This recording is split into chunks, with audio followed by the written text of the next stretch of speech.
All right, Ronan MMA, welcome back to the channel. UFC 285 wrapped up last night. It is about 6 o'clock in the morning. I am going to give you my recap, my initial thoughts, reaction, and all that stuff to the entire fight card. I will start from the very first fight of the night on the early prelims.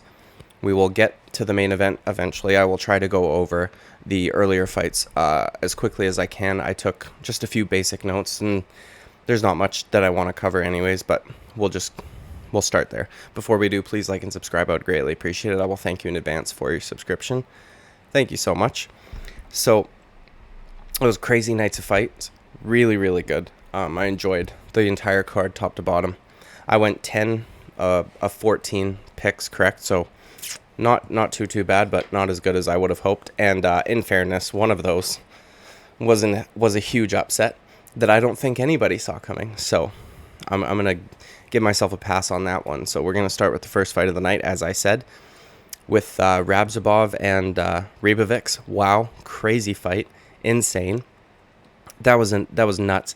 I picked Ribovics to win that one just because I even said in my video, had this been a full camp for the Panther Paw or whatever his nickname is, I would have probably picked him. He's a very good fighter. We've seen him in the PFL. That was a crazy fight, man. He's got some weird kind of power. He hurt homeboy almost every single time he touched him, and then he almost got rocked, or not almost got rocked. He almost got finished. He face planted, essentially. That was wild. That was a wild, great first fight, and yeah, I mean, had the guy. I thought that the cardio might be an issue, as we've seen him kind of gas out before, and then they kind of touched on it on commentary, where they said, yeah, he had gassed out in a fight previous due to having the flu and stuff like that. So I guess maybe I overlooked that aspect of his cardio, which is totally on me, no problem. Next fight, Basharat versus Damon Blackshear. Every single time the commentary would say his name, the song Baba Black Sheep was going on in my head. Couldn't tell you why. Maybe because a shear is something you would use to, like, shave a sheep or something, but every single time they would say it, that nursery rhyme was just going on in my head. That fight, dude, honestly, Basharat did not look nearly as impressive as his, I don't know if it's younger or older brother. It was not nearly as dominant as I thought it was going to be, but he got the job done. He had to kind of utilize the takedowns. It was an okay fight. I got that one correct, though. Next fight, okay, Jessica Penne versus Alexa Ricci, I think was her name. I'll say this, dude. If Jessica Penne does not have a nickname, I think I've got one for her, okay? Because you go look up Crypt Keeper right now, and you tell me that they are not virtually identical, okay? She should name herself Jessica the Crypt Keeper Penne, because they are basically twins, okay? She looked like garbage, with all due respect. Like, I couldn't tell what she was trying to do when they were on the ground there. I'm like, why don't you get up? And like, the commentary team kind of was harping on her as well, like, what, get up. And then Dean Thomas said, well, the best chance for her to win this fight is off of her back. And I went, well, that's not a good thing. I mean, she was getting touched in the feet, and on the ground, she had almost nothing to offer, that lady. She almost caught her in like a triangle or an armbar or something a couple times, but not much. And she was just getting her legs chewed apart, and she didn't know how to address it. And John Anik had even brought that up. I wonder how much she's worked on her leg kick defense, whether or not she can check kicks, because it was a problem for her in the past. The answer is not very much. She did not do much, okay? So Jessica, the Crypt Keeper Penne, look it up. You'll know I'm right. Okay, next fight, Mana Martinez versus Cameron Simon. Now, this was a great fight. Cameron Simon is very good. He seems to have a little bit of an issue with fouls, right? As he lost a point in his last time out, and he lost a point this time as well. Though I will say this, those two cup shots, I'm not denying they didn't land on the cup. They obviously absolutely did. You could hear them. The only problem is that Mana Martinez was like squatting almost every time Cameron Simon was throwing an inside leg kick, which is a huge one of his weapons. And he wasn't just lowering like a little bit. He was lowering a good couple inches, which was then making it it would hit inside and trail up and kind of hit his cup. Those aren't his fault. Like, that's like, you know when you get the ones where guys standing opposite stance throw a kick at the same time? Or same stance, sorry. No, opposite stance. What am I talking about? They throw a kick at the same time. Happens a lot there. Neither of those cup shots were like him missing. They were Mano Martinez kind of squatting into them, like almost.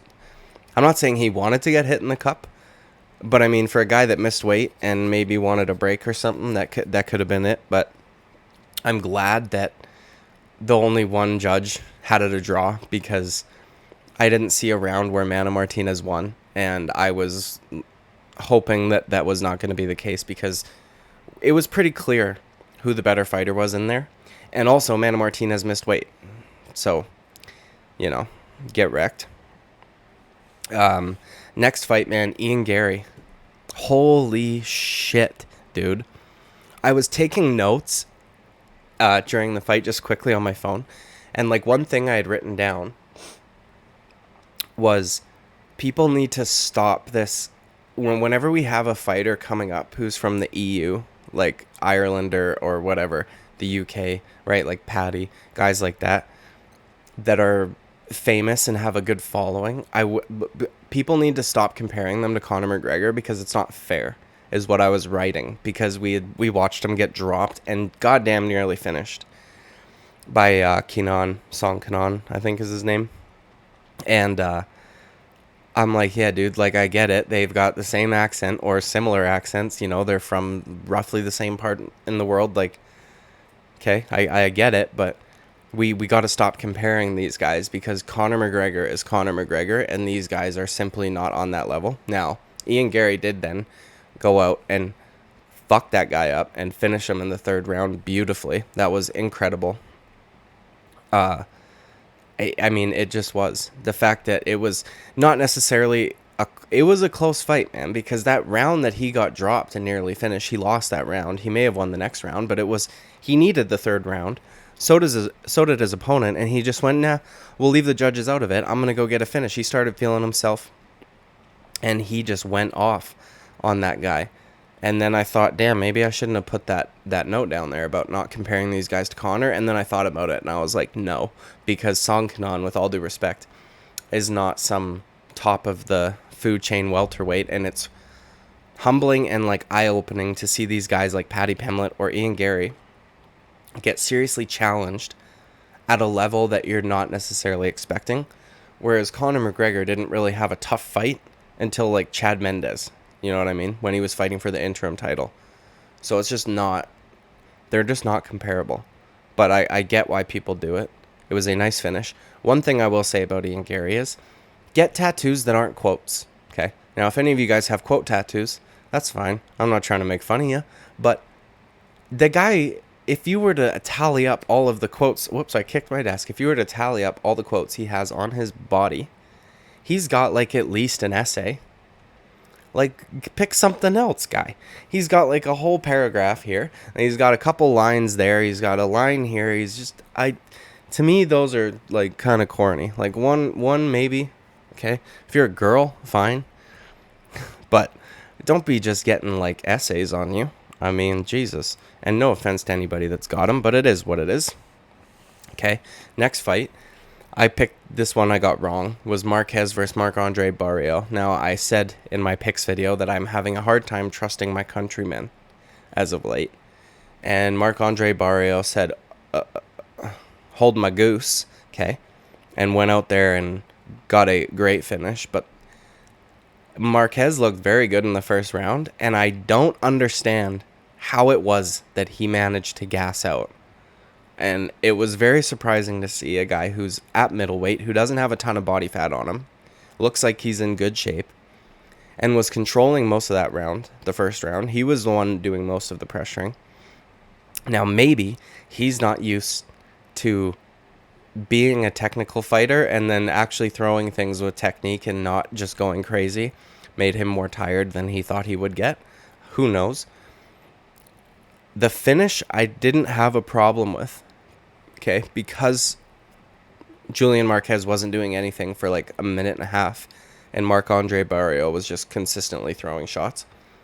But the timing of the finish was a little weird because most of the shots that Marc-Andre Barrio was throwing in the finishing sequence were not landing. They were hitting cage. Like, he was literally hitting the cage. He was just punching the cage. Julian Marquez was covered up like this, hunched over. All of the shots were either bouncing off the forearm and hitting cage or just missing and completely hitting the cage. And again, like I said, I was fine with the stoppage because once you see them, like once Julian Marquez didn't have his face covered anymore, you went, oh shit, he got beat up bad. But it was just kind of weird timing, and I thought, like, why stop it there and not, 30 seconds before that when he was actually landing shots? Or like, I don't, it was a little weird. Amanda Ribas, that first round, I literally wrote notes and I was like, this is fucking horrible. Their striking looked horrible. Amanda Ribas, they brought it up on commentary. Her eyes were like that. She looked terrified. She is very sporadic in movement. Also, I kind of touched on this. Like, I talked about how Maycee Barber looks like she's new to a kickboxing gym because her head movement and the way she's moving side to side is just sporadic. And like, they'll teach you that you should be moving, right? And head movement so you're not on the center line, but not in the way that Maycee Barber does it. The way that Maycee Barber does it is like, could potentially be a detriment. You are moving too much. Your opponent can set you up for something. And that's what Amanda Ribas looked like in that first round. She was not looking great. That Araújo girl has a serious like problem when it comes to either cardio or just fighting through adversity. Like, when Joe Rogan was going over her good wins, I thought, geez, man, that's all you could come up with. Like, this is why I picked Amanda Ribas. And then I started getting a little bit worried in that first round. But then Amanda Ribas pulled through and got the job done. So it was good. Okay. Dricus Du Plessis also had me a little worried. Okay. Very worried, actually, in the first round there. Because I picked Dricus Du Plessis to win. And it was a good performance overall. But holy shit, guy. That first round, Derek Brunson came out like a bat out of hell. Something that I can't understand. I cannot fathom how somebody could... Derek Brunson has been fighting for so long. He has been knocked out a lot of times. Okay. How is it that he is still allowed to throw punches like he is performing a breaststroke with his chin straight up in the air? Like, lunging forward. Like, who are his coaches? I can't think of who they are off the top of my head, but if you were coaching a fighter and they were doing that, that's something you address like day one. You should be, when you're hitting pads, you should be smacking him in the face every fucking time. Because if he's in an exchange, he's not going to be able to defend himself. He overextends his arms to such a ridiculous fucking... It is insane to watch him breaststroke when there's no water in front of you. Okay. So what are you doing? And your chin's just straight up in the air. And he's just never going to learn. Dricus Du Plessis, though, man. This guy keeps saying he doesn't have cardio issue. I think he might have a little bit of a cardio issue. I'm not. And I know they brought up that his nose is smashed, so he can't really breathe through his nose that well. So he mouth breathes. But it's not just the mouth breathing. It's the body language. The shots that he's throwing. Like, they eventually start to look like a change-up. Like a pitch in baseball, a change-up, right? Where you're going full hog, or so it looks like. The ball comes a lot slower than it does. Dricus Du Plessis' punches look like fucking change-ups. And I gotta be honest, man, now that he is in the top 5, moving forward, I don't think I could pick him again. I don't. I was so concerned he was going to lose this fight. I think Sean Strickland beats him. I think Jared Cannonier could potentially knock him out because Dricus also has an issue a bit where he leaves his chin up there. Ian Gary does too, by the way. That was something I forgot to mention. I wasn't sure if I wrote it in my notes or not. Ian Gary leaves his chin out there quite a bit. One day he's going to wish he didn't. I think Whitaker beats the shit out of Dricus Du Plessis. I think Marvin Vettori could probably ragdoll him. I think, like, I don't know that I'm going to pick him going forward. He has to address the cardio and his chin. Like, you can't just leave your chin hanging out there, especially when he's in the pocket, like throwing tight shots. So you're close. Like your opponent's in punching range. If you're in punching range, tuck your fucking chin, my guy. It was very concerning. But yeah, man. I will also say this. Good, very good on Derek Brunson's coaches for throwing in that towel. That was something that I kind of wish we would see more of, because Derek Brunson was done. Like, you can tell.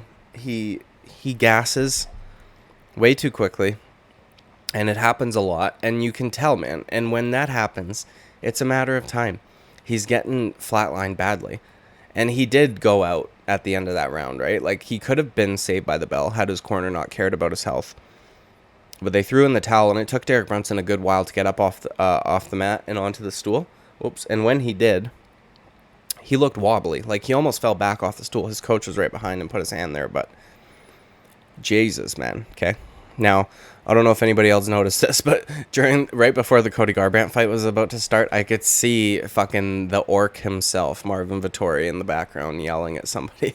And I just thought it was funny, so I wrote that down. Dewey Cooper is a very good coach. The way that the one thing that I noticed in between after the first round, Cody Garbrandt clearly won that round. Now, that fight was pretty boring overall. That's okay. I feel like Cody had to do that in order to get a win. Okay, because the style that we once saw from Cody, the guys are too good nowadays to get away with that. Like, we're not fighting Travis Almeida or Thomas Almeida anymore. Right?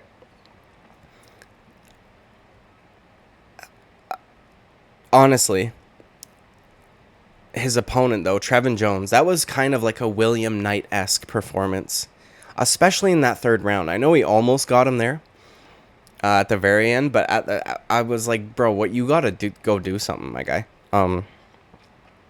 But Dewey Cooper, in between the first and the second round, said to Cody, he goes, you won that round. He's going to come out with heavy pressure, so do this, this, and this. And he was right. Or he said his coaches are going to tell him he lost that round and that he needs to pressure more. And when you heard what his coaches said, they essentially said exactly what Dewey Cooper knew they would fucking say. And I don't ever hear coaches coaching people like that. I don't ever hear them saying, their corner's going to tell them this, so I need you to do this. And it was very cool to watch. Now, Cody... got lucky a few moments there. I really don't like seeing him trying to not do anything in the third round. That is very concerning to me. You are fighting a guy that you absolutely should have been able to beat. You clearly had a speed advantage. You clearly had a technique advantage. You could have taken him down when you wanted to. Like, he showed that he was better everywhere. And then in the third round, when I'm not going to do a fucking thing and I'll almost get finished doing it. Like, it's unfortunate, man. Cody Garbrandt is not at the level that he once was. I think those knockouts took a lot out of him. As soon as he gets hit now, you can tell he's terrified. Like, he does not want to get knocked out again. And I guess it's better to be terrified than it is to just go forward and throw yourself into the fire with your chin right up in the air. But at the same time, like, you're fighting a guy who is now 13-10. And he almost finished you. And you were a fucking champion. So, I'm glad I picked him, and I'm glad he got the win. But it was also, there were some concerns that came out of that win. I'll say that. Okay, Bo Nickel doing Bo Nickel things. Next fight, good job, good on Bo Nickel. That was fantastic. I mean, Jamie Pickett had nothing for him. It's funny, man, when these guys are so fucking confident that they're gonna be like the hype train spoiler, and then that just, it is what it is, man. I mean, it took him a little longer to get him down than I thought, but only by a few seconds. And then, finish came relatively quickly after that. Not much else to say about that, okay? Mateusz Gamrot versus Jalen Turner. That was a okay fight. Now, Mateusz Gamrot had to fight it pretty boring to win because Jalen Turner was touching when they were on the feet, hurting him a little bit. I got a little concerned when they were reading a split decision and the one judge read out 30-27. I thought, fuck me, dude, they're going to give it to Jalen Turner. Because neither guy should have gotten a 30-27, in my opinion. There was at least one round. There was one round where I gave Jalen Turner. He had done enough damage on the feet. I think it was round 1. Because in round 2, he hit Gamrot with some shots. Gamrot hit him with some shots as well. And then Gamrot got the crucifix. and started raining down shots. And, Joe Rogan and DC were going on about how, well, that's less damaging than whatever. And it's like, yeah, it is. But also, it doesn't have to. So that is actually effective grappling, right? He took him down. He passed. He's landing shots. He didn't just get a takedown and then the guy popped back up and that's it. He got a takedown. He established control. He's landing shots. He's passing. And then he ended up getting into a crucifix position, which is a fight-ending sequence. Like, that is a potential fight ender. Because once you've got a person in there, if they can't get out, they can't defend themselves, both their arms are tied up, all you have to do is hit them with little shots. And the ref eventually has to stop it because they can only take so many unanswered shots. So that is, like, actually effective grappling. So in a situation like that, you're not just necessarily looking at whose shots did more or less damage. You're weighing the effective grappling versus the effective striking and how he got to a fight-ending position and was raining down shots. Now, they weren't the hardest of shots, but it doesn't matter because it was effective grappling. Okay, that's the difference between that and like Islam Makhachev round 4 versus Alexander Volkanovski. There's a big difference. One's effective grappling, one is just positional control. And that's it. It's annoying seeing people tweet that shit, man. People are still tweeting that shit. Like, oh, the positional control of blah, blah, blah gives him that round. It's not how that works. Fuck off. Okay, that's all I'm going to say. I picked Gamrot to win. It was a good performance. Jalen Turner looked pretty disappointed, man. He's good. He's very good. Few minor mistakes and he maybe could have not made, and he would have been the victor without a doubt. He's very good. Okay, now we're getting to the good stuff. Okay, Jeff Neal and Shavkat Rakhmonov. So unfortunate that Jeff Neal, you fucking whiny fuck, missed weight by 4 pounds. You whiny bitch, dude. He's going and acting extremely entitled, like he deserves a title shot. He's acting like he's being disrespected and all this shit. He had a chip on his shoulder, and not the same kind that like Jamie Pickett may have or whatever. Like, he was legitimately being a dick. And he's acting like the UFC's fucking him over. And he keeps catching himself before he says the UFC and says the fans. Like, he's acting like the fans hate him.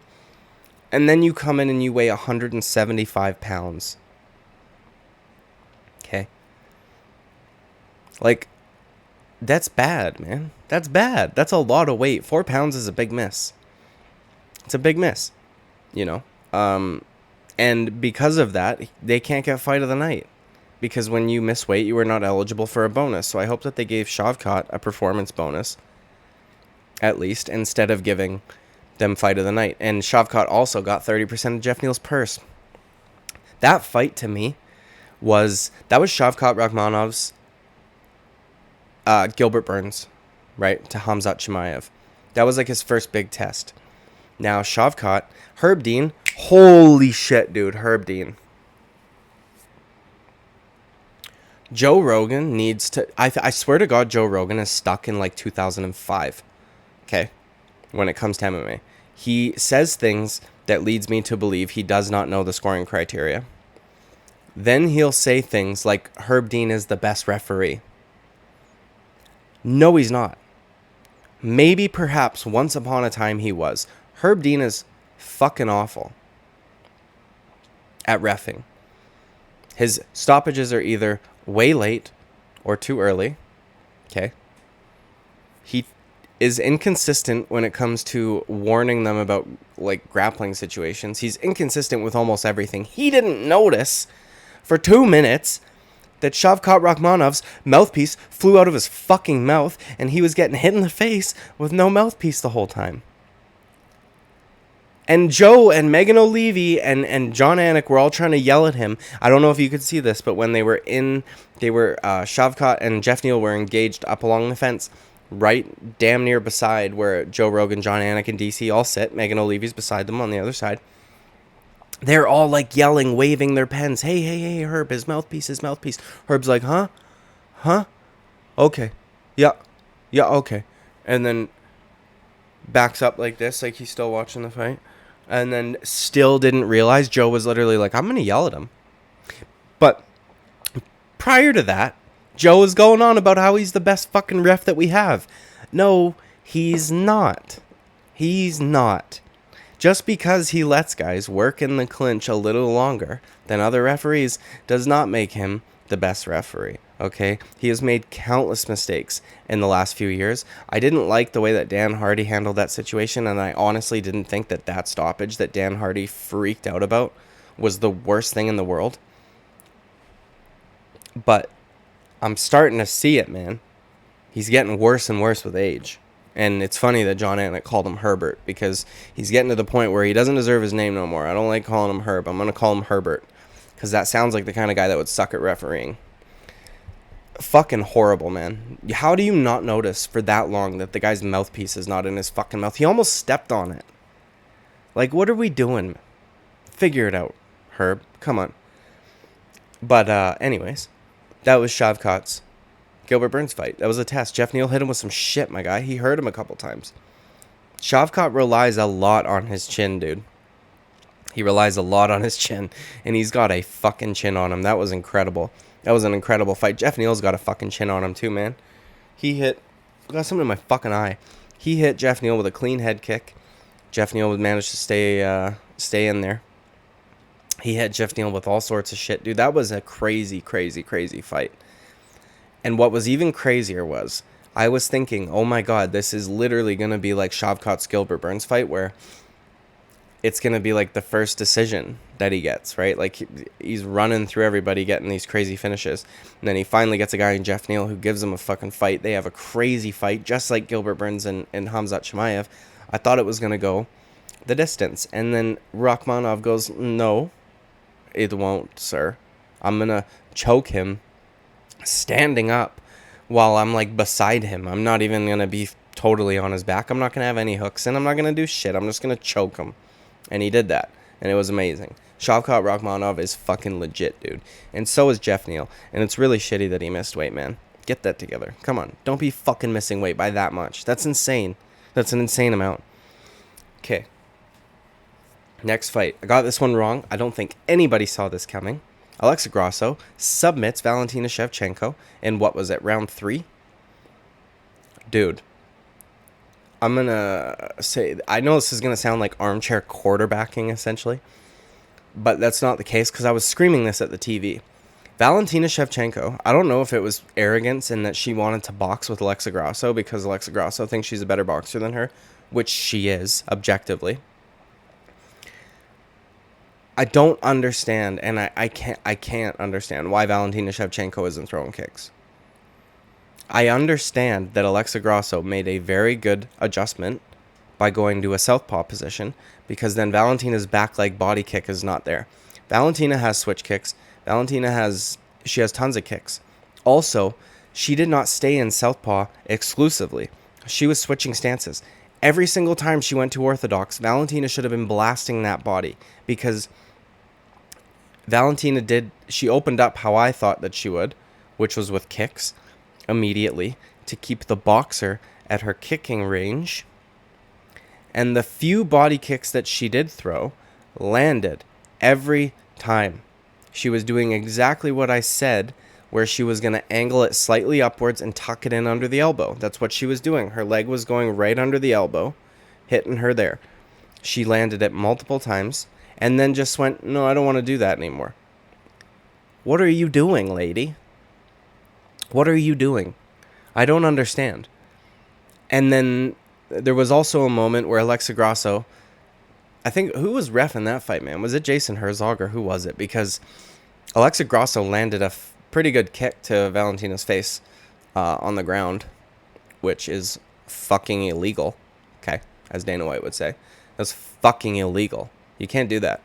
You know what I mean? He just didn't notice shit. Dude, there was one other thing that was fucking pissing me off too. Arajuo, I think it was eye gouging Amanda Hebos constantly. I forgot to bring this up. So whoever was reffing that fight, you're an idiot. She's gouging her fucking eyes constantly. Do something about it. There was also that... Dude, what is with the refs? Man, Rabjabov was in a Kimura, and he grabbed the shorts of Ribovics to get out of it and pull himself into a better position. That shit pissed me off, man. But anyways, Alexei Grasso landed the illegal kick. And then Valentina Shevchenko decides, I'm going to throw a kick now. But guess when it's going to be? When I'm backed up against the fence and we're damn near in punching range. And it's not just going to be a normal kick. I'm going to fucking spin. Huh? Why would you do that? That was a horrible decision on Valentina's part. Now, all the credit to Alexa Grasso because she was very slick and quick with that back take. And a lot of girls would not have done that. Like, that was incredible. That was very good decision making, very good fight IQ. In a split second, she fucking did it extremely fast and then got the choke. And dude, I don't know who picked Alexa Grasso to win, but if you did, fucking good job, man, because that was wild. And I'm kind of glad because it adds a little bit of life to the flyweight division finally. Like, if I'm to get a pick wrong, those are the kind of ones I want to get wrong. I want to get the dominant champions wrong. You know what I mean? Because I like seeing shit getting shaken up. It's fun. Okay? So, good job by Alexa Grasso. Wonderful performance. She was piecing Valentina up on the feet as well, which is why I couldn't understand why Valentina wasn't throwing kicks. You are not going to outbox this lady. Throw kicks, you fuck. What are we doing? Okay? She probably will in the rematch. Last fight, dude. Yeah, I got it wrong. Okay? Yeah, I'm salty because I fucking hate Jon Jones. Okay? And I don't know. I'm going to get rid of this thought out of my head before I move forward because then I can just talk about the fight objectively. When I picked this fight, I did pick it objectively. I looked at Jon Jones' last performances. Not from 2011, not from 2012 or 2013. I looked at his last few performances, which were all lackluster. He lost to Dominic Reyes. He barely beat Thiago Santos. And he just did enough to win against Anthony Smith. What I would ask Jon Jones is if you could do that, why did you not do that to those guys? I don't understand it, man. Now, what I will say is Cyril Gane, much like Valentina Shevchenko, horrible decision-making, okay? Why against the best grappler that you've ever... So, Cyril Gane typically has no problems staying on the outside, landing leg kicks for the first few rounds, and a jab. Because it's very hard to take him down in that bladed stance. He can get in and out very quickly. He's very quick. He's always bouncing on his feet, so it's not like he needs to, like, plant and go. He can just hop in, hop out. And he's very quick with his leg kicks, this little slapping leg kicks, and then eventually they get harder and harder. And the jab, he's not overextending himself. He's just popping it in there. Instead of doing that against the best grappler he's ever fought, he goes, I'm going to throw a left hand and square up completely. Because he does this thing once he's, like, gotten going in a fight. So you saw it against Ty, you see it against Derek Lewis, when he'll go in, he throws a 1-2. He throws the left hand, he squares up, he uses his, like, forearms and elbows, and he frames off, and then he gets back out. He tried to do that against a guy who is like, he wants to grab you. You gave him the opportunity to grab you. Point blank period. Cyril Gane gave Jon Jones that opportunity. In the first couple minutes, when they're dry and fresh, right? No lactic acid in the muscles, none of that. He gave him that. I screamed at my TV when I saw that. Because I was like, how can somebody who is such a good kickboxer not have that positional awareness? You do not want to square your hips to a guy like Jon Jones, ever. Not at that fucking range. Or unless you're DC and you are very confident that you can either reverse or fucking whatever, defend that takedown. What are we doing? Why would you do that, Cyril Gane? And it's so frustrating, man, because Jon Jones fans drive me nuts, and I'll tell you why. And I'm sorry if you're a Jon Jones fan, and yes, you can call me a salty hater, loser, fucking all this shit, whatever you want to call me. I don't care, because you can call me all of those things, and I'll know when I put my head on my pillow at the end of the night that I don't beat my wife. And I know it has nothing to do with the sport, but it kind of does, and I'll tell you why. If you are a man who has trained, who has fought, who has sparred, any of these things and you understand real violence, like you are capable of being violent. And I don't just mean I see red, bro. I mean, when I was a youngster, my friends and I used to box for fun, kickbox. Like we would throw boxing gloves on and we would fight for fun. It was basically an MMA match with gloves on, because you could choke if you could lock in a choke with boxing gloves on, then you could choke and shit like that. They were all fairly competitive and fun and close fights until, and I'm not saying this to be arrogant, I'm just saying this to prove a point, until I started training. Because once I started training in kickboxing and MMA, mostly kickboxing though, my friends, I went, oh, this is like very different now, because they don't know what they're doing and I do. So I never had a competitive fun fight with them ever again. And like in the gym, you're fighting against guys who can also train. So they are still competitive fights. But you then understand, oh, this is like what violence really is. Not I see red and I'm going to go crazy and all this shit. It's like I can fuck somebody up if I need to. Now, obviously, there's a lot of people on the face of the planet that could fuck me up, which is why I say that it is way worse. It is way worse for one of the best fighter of all time, who is also a giant human, to hit their fucking wife. Dude, it was weird because I feel like people were pretty aligned on Greg Hardy. I don't remember Greg Hardy having a whole lot of fans. And it was typically, because he was a clown who did the Fortnite shit in the cage, much like John's Can I get a higher? Are you 12? What the fuck was that? Okay. Yeah, I'm salty. Not actually, but I just want to talk shit about Jon Jones. That was so cringe. And you're wrong if you say it wasn't. You're just objectively wrong. But I feel like most MMA fans were aligned on Greg Hardy. Nobody was really a fan of Greg Hardy, and it was because of that cringe shit, and because he fucking beat up his wife. The only difference between Greg Hardy and Jon Jones is Jon Jones is good at fighting, which makes it worse, which makes what he did worse. Okay? In my view, if you like wife beaters, that's fine. If you like guys who hit pregnant ladies in their car, break their arm, he flees the scene, comes back to get his drugs and shit, that's fine. If you like steroid cheats, that's fine. Because at the end of the day, what it is you guys like winners. That's really all it is. And I don't really like that kind of shit, man. When I was a kid, I liked one hockey team. I liked them all the way till the time I stopped watching hockey. They only won one Stanley Cup. I never stopped liking them because they weren't winning. I liked the guys that were on the team. That was why I liked them, right? Whereas a lot of my friends, like children, like when I was a kid, they would change their favorite team every year based on who was winning. And I was like, that's so cringe, man. Like, fuck off. I hate that shit. They're bandwagoners. And that's what Jon Jones fans are. Because when I picked Jon Jones, it was objective. Like, what I was saying was objective. He had poor performances in his last 3 times out. Cyril Gane is more athletic, bigger, stronger, a better striker than Dominic Reyes. Jon Jones has been gone for a very long time. The game may have caught up a little bit. Cyril Gane should be able to get it done. I was looking at it pretty objectively. People that were picking Jon Jones weren't picking him because of his recent performances, weren't picking him they were just picking him because he's the GOAT, man. Which is like, okay, you guys got one. Good job. Good for you. So, whatever. I mean, Cyril Gane has no grappling.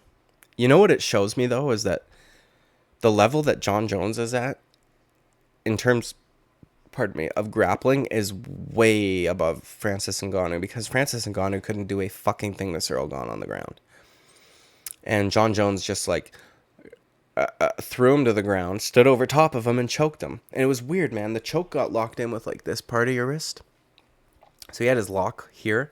Now, it was on the inside. Cyril Gane didn't even try to grab his hands or anything. He had no idea what was happening, which is crazy. And he also put himself in that position by overextending on a left hand against a guy who was going to 100% look to shoot. Jon Jones did the correct thing there. Ducked, grabbed him, down, choke, done. No damage, no nothing. Good on him. Fuck it. Good on him. I was wrong. I still hate him.